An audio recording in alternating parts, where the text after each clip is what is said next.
নাহমাদুহু ওয়া নুসাল্লি আলা রাসূলিহিল কারীম আম্মা বা'দ।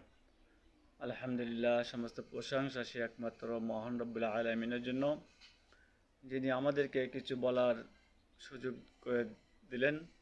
আলহামদুলিল্লাহ। মহান রব্বুল আলামিন বলেন, ওয়ালাউ আন্নাহুম আকামুত তাওরাতা ওয়াল ইনজিল وما أنزل إليهم من ربهم لأكلوا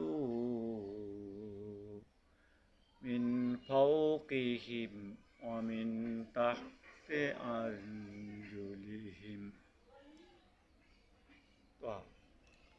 তাওরাত, ইনজিল এবং অন্য যে সব কিতাব তাদের প্রতি নাজিল করা হয়েছিল, তারা যদি তা অনুসরণ করে চলত, তবে তাদের প্রতি আকাশ হতে রিজিক বর্ষিত হতো এবং জমিন হতে শস্যদ্রব্য ফুটে বের হতো।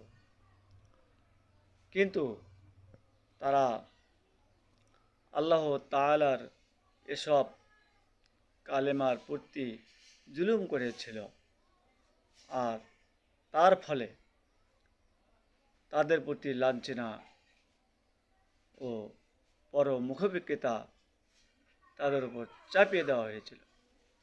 এ প্রসঙ্গে আল্লাহ পাক বলেন, ওয়াজুরিবাত আলাইহিমুজ জিল্লাতু ওয়াল মাসকানাতু ওয়া বাউ বিগাযাবিম মিনাল্লাহ যালিকা বিআন্নাহুম কানু